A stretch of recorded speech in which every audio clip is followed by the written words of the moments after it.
Assalamualaikum warahmatullahi wabarakatuh. Mana nih suaranya yang kelas 12 SMA SMK? Pertama-tama kami mengucapkan terima kasih kepada adik-adik yang sudah menyempatkan waktunya untuk menonton video ini. Pada video ini, kami akan membagikan kepada adik-adik layanan informasi bimbingan konseling, yaitu Kiat Sukses Lolos SNMPTN dan setiap tahunnya siswa dan siswi berjuang untuk bisa mengecap pendidikan di universitas favorit mereka. Pemerintah menyediakan beberapa jalur untuk mempermudah para pelajar mengejar impiannya tersebut, di antaranya SBMPTN dan SNMPTN. Perlu diketahui, SBMPTN memiliki perbedaan dengan SNMPTN yang menggunakan nilai rapot dan prestasi untuk syarat utama kelulusan. Sementara SBMPTN murni menggunakan hasil tes tertulis sebagai indikator lulus atau tidaknya. Sebelum kita bahas lebih dalam inti materi mengenai kiat sukses lolos SNMPTN dan SBMPTN ini, kakak akan jelaskan sedikit mengenai apa itu layanan informasi. Menurut Praitno dalam bukunya pada tahun 2012, layanan informasi adalah layanan bimbingan konseling yang memungkinkan siswa atau penyebutannya konseling menerima dan memahami berbagai informasi, seperti informasi pendidikan dan informasi jabatan yang dapat digunakan sebagai bahan pertimbangan dan pengambilan keputusan untuk kepentingan siswa atau konseling.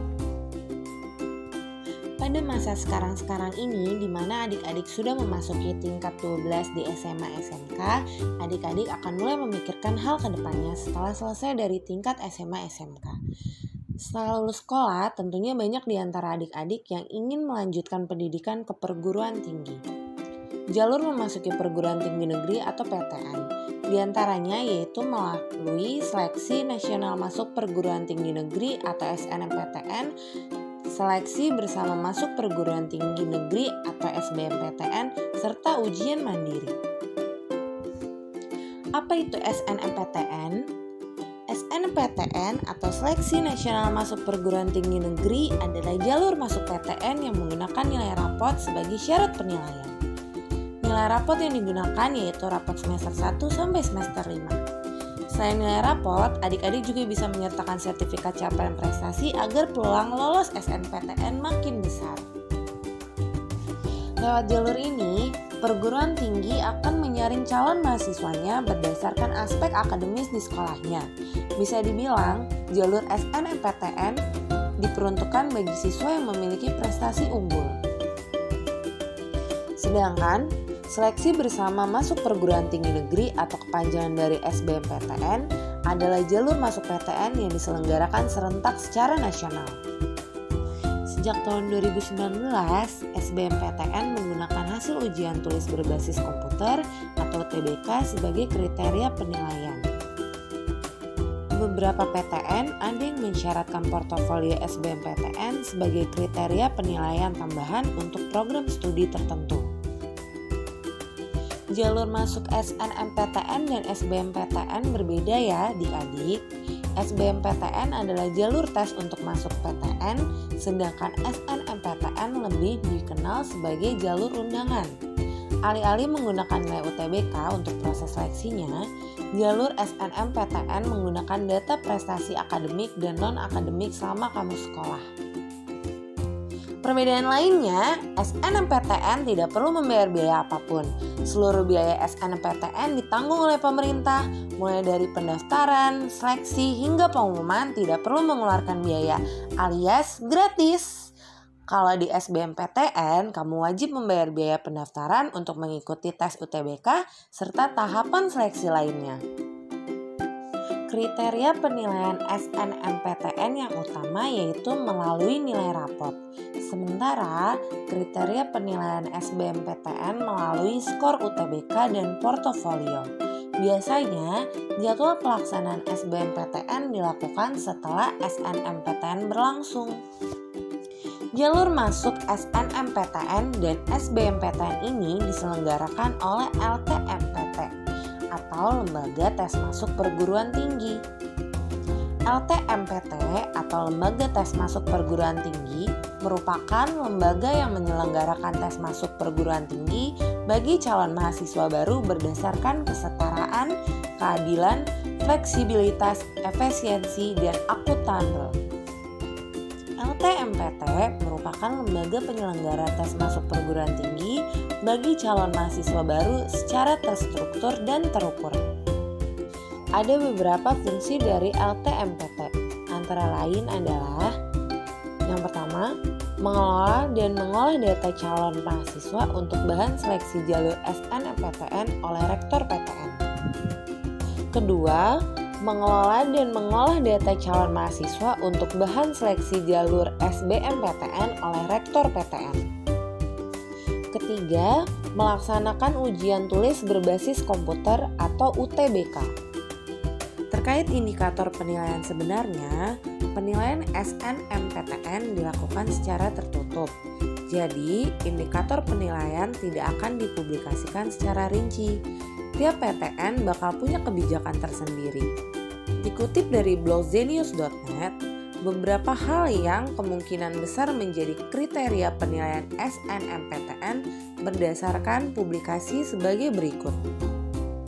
1. Faktor kualifikasi siswa. Faktor kualifikasi siswa merupakan capaian siswa selama sekolah. Dengan beberapa poin yang bisa menjadi penilaian antara lain: poin yang pertama, nilai rapot, meliputi besar nilai, konsistensi, rata-rata, dan nilai mapel tertentu.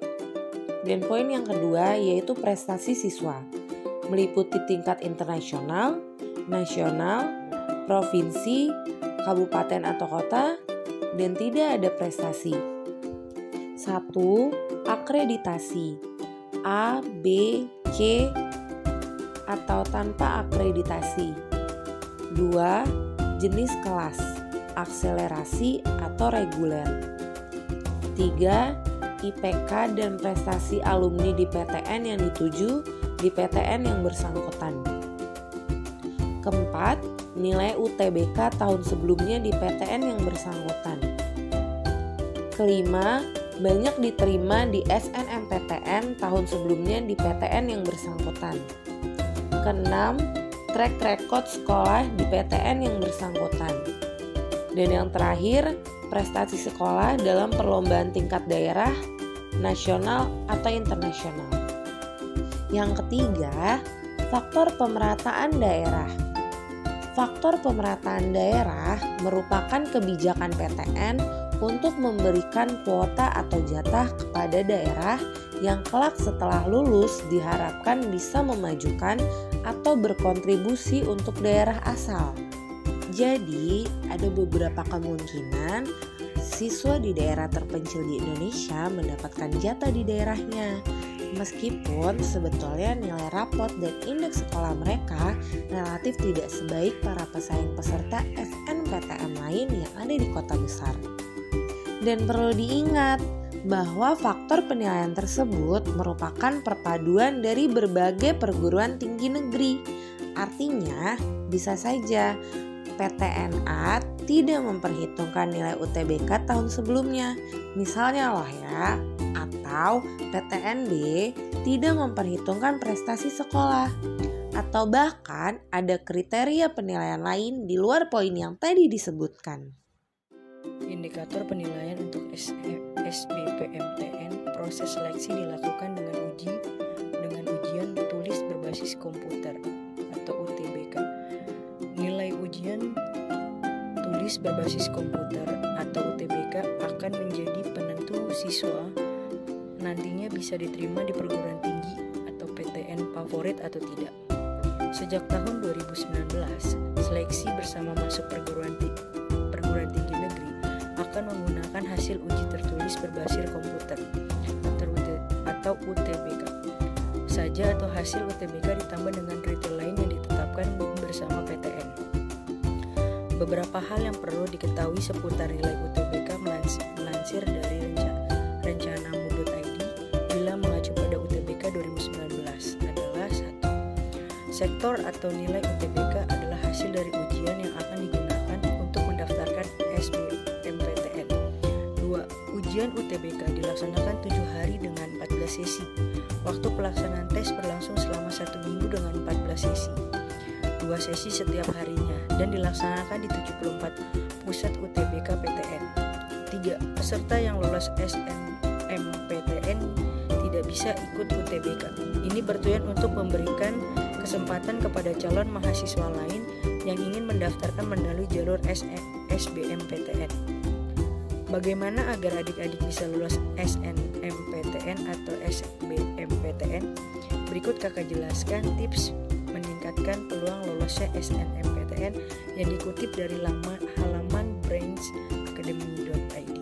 1. Pahami jawaban dan tahapan.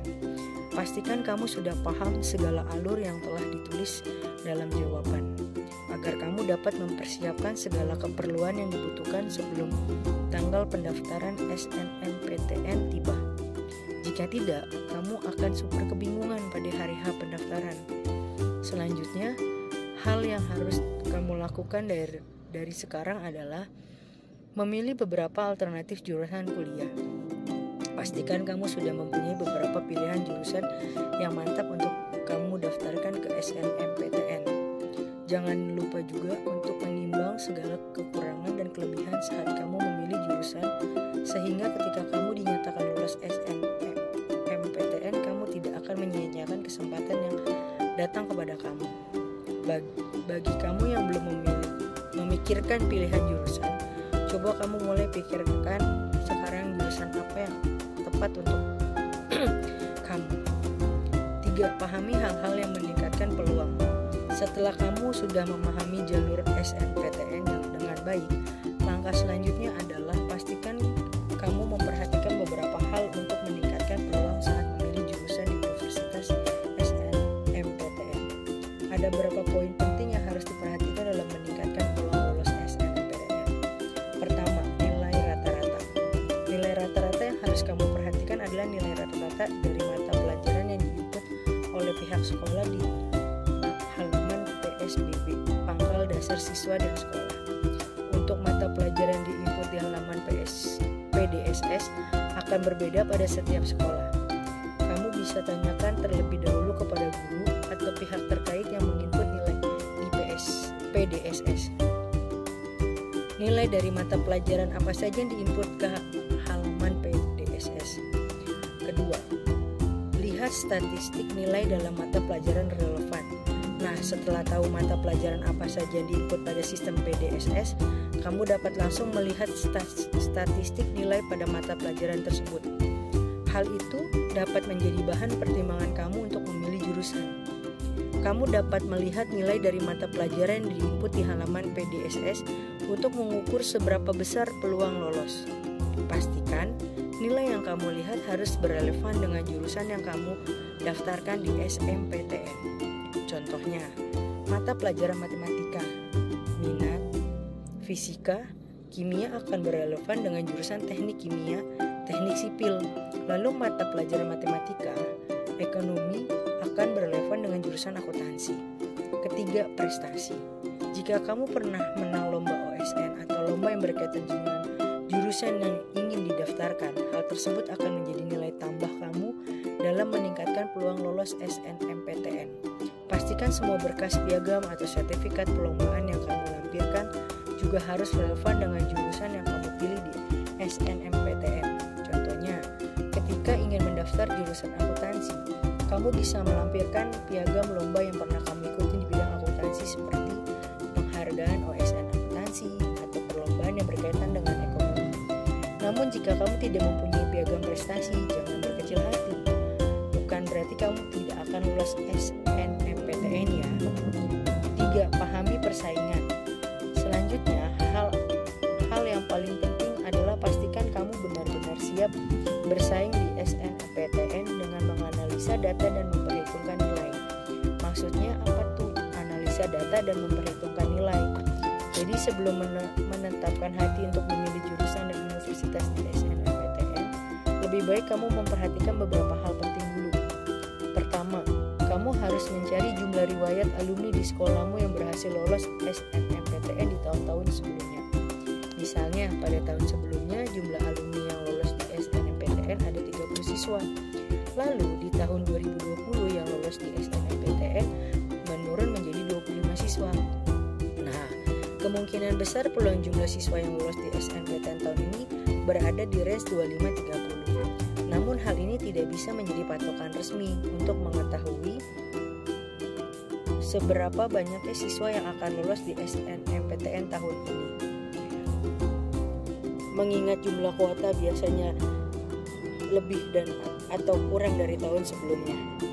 Hal kedua yang kamu harus diperhatikan adalah melihat riwayat alumni perjurusan dan universitas di sekolahmu untuk mengukur seberapa besar peluang lolos ke jurusan yang kamu pilih di SNMPTN.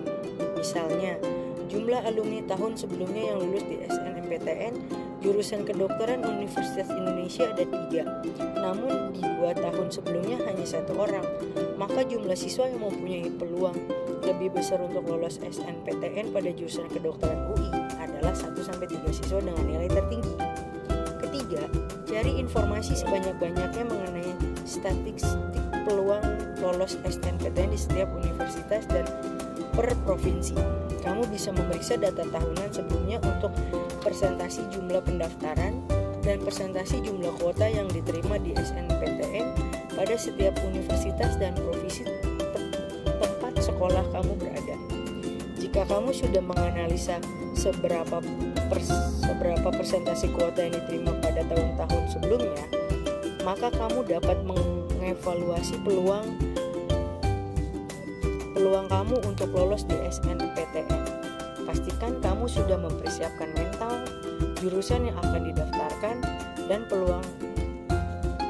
dan analisa peluang sebaik-baiknya agar kamu lebih percaya diri untuk menjadi mahasiswa yang lolos di SNMPTN. Lalu bagaimana kalau kamu tidak lolos SNMPTN tetapi ingin berkuliah di perguruan tinggi negeri atau PTN? Kamu bisa mendaftarkan diri mengikuti seleksi SBMPTN dengan jalur seleksi nilai ujian tulis berbasis komputer atau UTBK. SBMPTN sendiri memiliki 2 tipe soal, yaitu 1. TPS, tes potensi skolastik.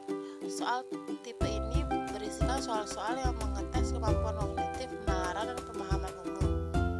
Yang kedua, TKA, tes kompetensi akademik. Tipe soal jenis ini lebih kepada membahas materi-materi yang ada di sekolah.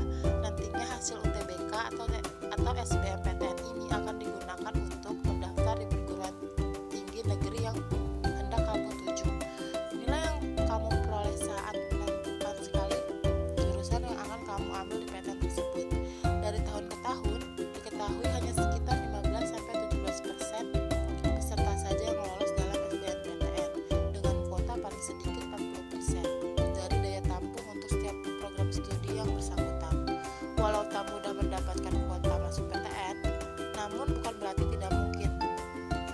Berikut beberapa tips SBMPTN yang wajib kamu terapkan jika ingin sukses dalam ujian nanti. 1. Ketahui tahapan dan jadwal SBMPTN atau persiapkan kelengkapan dokumen. Berikut ini tahapan mengikuti SBMPTN. Yang pertama, pendaftaran SBMPTN dilakukan melalui link yang sudah tertera. Kedua, mengisi biodata kecuali bagi yang sudah terdaftar di SBMPTN. Yang ketiga, memilih PTN dan program studi dengan ketentuan bahwa pendaftar dapat memilih paling banyak 2 program studi dalam 1 PTN atau 2 PTN. 4. Menggugah portofolio bagi pendaftar yang memilih program studi bidang seni dan olahraga. Yang kelima, mengunggah dokumen lain sesuai dengan persyaratan pendaftaran SBMPTN. Cermati dokumen apa saja yang diperlukan baik untuk pendaftaran maupun selama pelaksanaan ujian. Jangan sampai teledor, memastikan hal detail. Sayang sekali bila tidak diperbolehkan memasuki ruang ujian hanya karena ketinggalan kartu peserta. Yang kedua, cari informasi UTBK sedetail mungkin. UTBK terdiri atas tes potensi skolastik atau TPS dan tes kompetensi akademik atau TKA yang sesuai dengan kelompok ujian setiap peserta ujian. TPS mengukur kemampuan kognitif, yaitu kemampuan penalaran dan pemahaman umum yang penting untuk keberhasilan sekolah formal, khususnya pendidikan tinggi. Kemampuan ini meliputi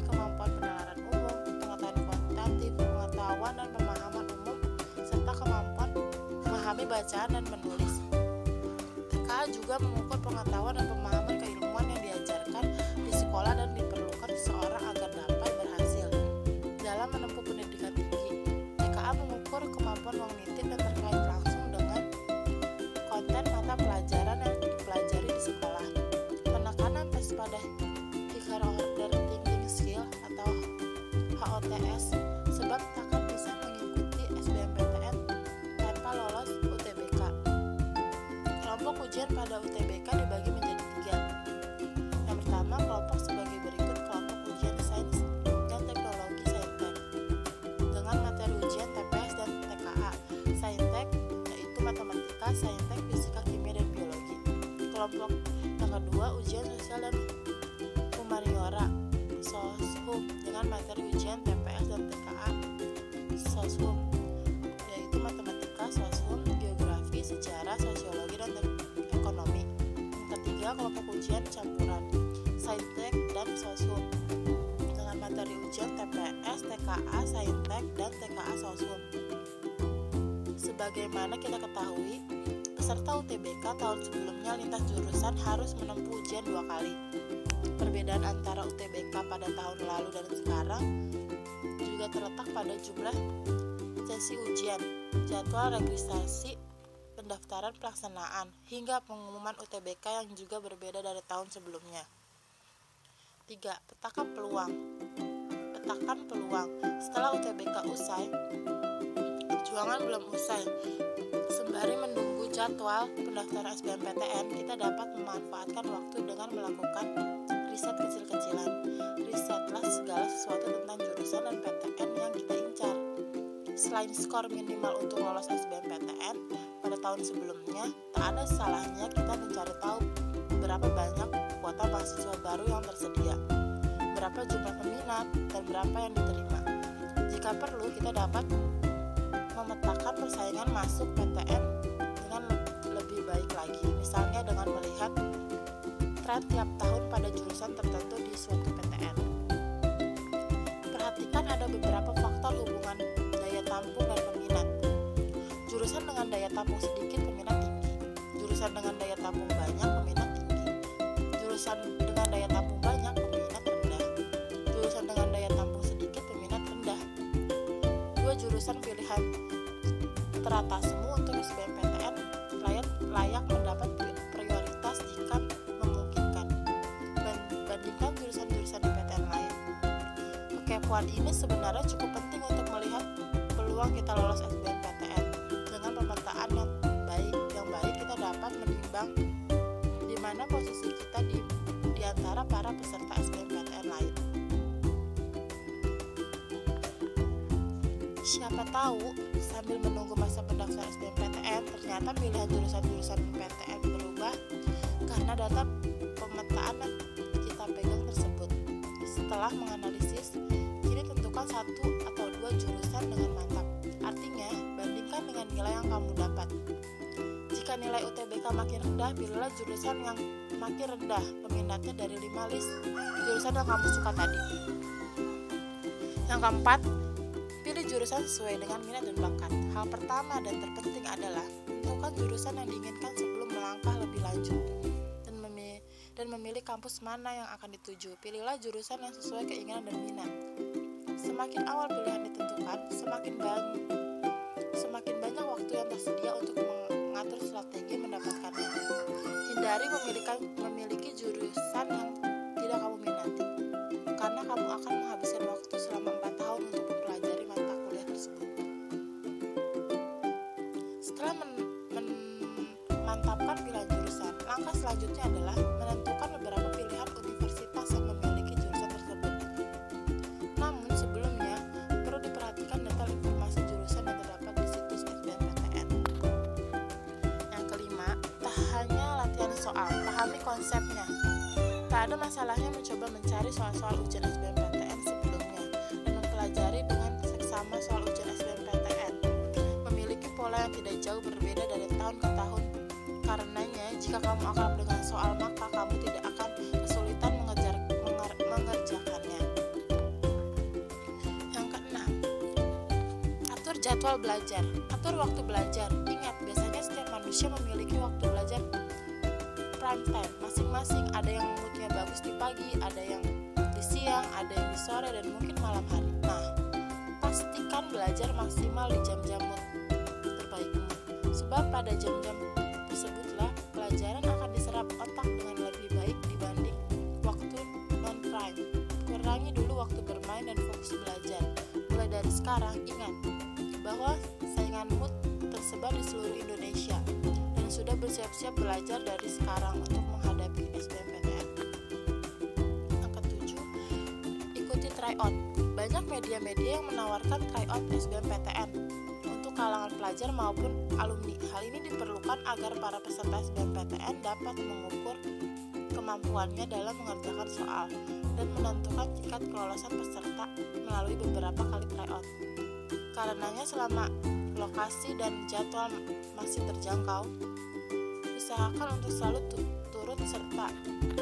Tryout tidak hanya bertujuan menguji sejauh mana kemampuan dan kesiapanmu dalam menghadapi SBMPTN, tetapi juga mempersiapkan fisik dan psikismu agar tak kaget saat ujian sebenarnya berlangsung. Kenapa? Suasana tryout pasti dirancang semirip mungkin dengan ujian SBMPTN yang sesungguhnya. Apalagi ujian PTN tidak lagi paper based sejak 2019. Mengikuti tryout komputer based dapat membantu mengakrabkan diri dengan suasana ujian berbasis komputer. Baik adik-adik, cukup sekian video yang kami buat. Sekali lagi terima kasih sudah menyempatkan untuk menonton video dari kami. Semoga dari video yang kami buat ini dapat bermanfaat untuk adik-adik sekalian. Mohon maaf atas kekurangan dari penyampaian ataupun hasil video yang kami buat. Terima kasih sudah menonton. Wassalamualaikum warahmatullahi wabarakatuh.